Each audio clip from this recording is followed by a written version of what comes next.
যোৱা ৰাতি অকণমান বাঢ়িছিল যদি ৰাতিপুৱা 5:30 বজাৰ পিছৰ পৰা পানী কপিলী নদী মানে উফন্দি উঠি ষ্টাৰ্ট হৈছে আৰু পানী খুব দ্ৰুতগতিত ফেনেকুটুকাৰে বাঢ়ি আছে কপিলী নদীত পানী। ইতিমধ্যে আপোনালোকে দেখা পাইছে ইতিমধ্যে বহুত পানী বাঢ়ি আছে অলৰেডি।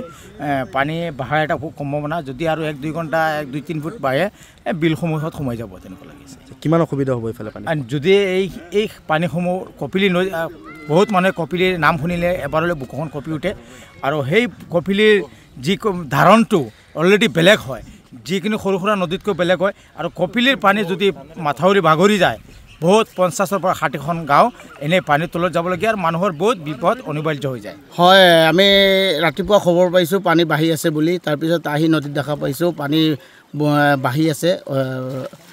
বৰ্তমান আৰু 2 ঘণ্টামান বাঢ়িলে আমাৰ বিপদৰ সন্মুখীন হ'ব বুলি আমি আশা কৰিছোঁ।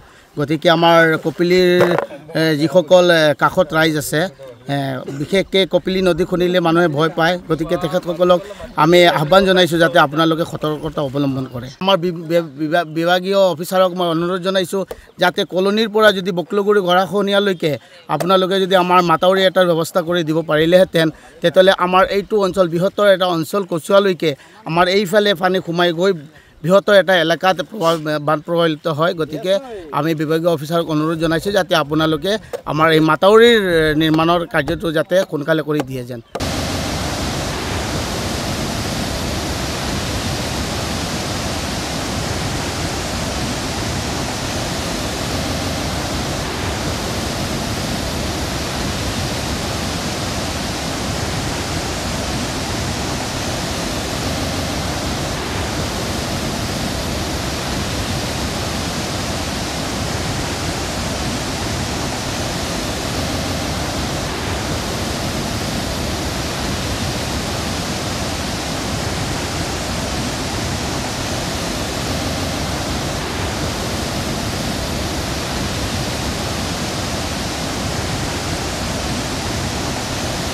যোৱা ৰাতি অকণমান বাঢ়িছিল যদি ৰাতিপুৱা 5:30 বজাৰ পিছৰ পৰা পানী কপিলী নদী মানে উফন্দি উঠি ষ্টাৰ্ট হৈছে আৰু পানী খুব দ্ৰুতগতিত ফেনেকুটুকাৰে বাঢ়ি আছে কপিলী নদীত পানী।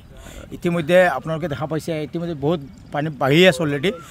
পানী বাঢ়াৰ এটা খুব সম্ভাৱনা, যদি আৰু 1-2 ঘণ্টা 1-2-3 ফুট বাঢ়ে বিলসমূহত সোমাই যাব তেনেকুৱা লাগিছে। কিমান অসুবিধা হ'ব এইফালে পানী? যদি এই পানীসমূহ কপিলী নদী, বহুত মানুহে কপিলীৰ নাম শুনিলে এবাৰলৈ বুকুখন কঁপি উঠে আৰু সেই কপিলীৰ যি ধাৰণটো অলৰেডি বেলেগ হয়, যিকোনো সৰু সুৰা নদীতকৈ বেলেগ হয়। আৰু কপিলীৰ পানী যদি মাথাউৰি বাগৰি যায় বহুত 50-ৰ পৰা 60খন গাঁও এনেই পানীৰ তলত যাবলগীয়া আৰু মানুহৰ বহুত বিপদ অনিবাৰ্য হৈ যায়। হয়, আমি ৰাতিপুৱা খবৰ পাইছোঁ পানী বাঢ়ি আছে বুলি, তাৰপিছত আহি নদীত দেখা পাইছোঁ পানী বাঢ়ি আছে।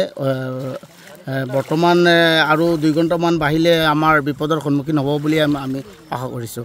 গতিকে আমাৰ কপিলীৰ যিসকল কাষত ৰাইজ আছে, বিশেষকৈ কপিলী নদী শুনিলে মানুহে ভয় পায়, গতিকে তেখেতসকলক আমি আহ্বান জনাইছোঁ যাতে আপোনালোকে সতৰ্কতা অৱলম্বন কৰে। আমাৰ বিভাগীয় অফিচাৰক মই অনুৰোধ জনাইছোঁ যাতে কলনীৰ পৰা যদি বকলগুৰি গৰাখহনীয়ালৈকে আপোনালোকে যদি আমাৰ মাথাউৰি এটাৰ ব্যৱস্থা কৰি দিব পাৰিলেহেঁতেন, তেতিয়াহ'লে আমাৰ এইটো অঞ্চল বৃহত্তৰ এটা অঞ্চল কচুৱালৈকে আমাৰ এইফালে পানী সোমাই গৈ বৃহত্তৰ এটা এলেকাত বান প্ৰভাৱিত হয়। গতিকে আমি বিভাগীয় অফিচাৰক অনুৰোধ জনাইছোঁ যাতে আপোনালোকে আমাৰ এই মাথাউৰিৰ নিৰ্মাণৰ কাৰ্যটো যাতে সোনকালে কৰি দিয়ে যেন।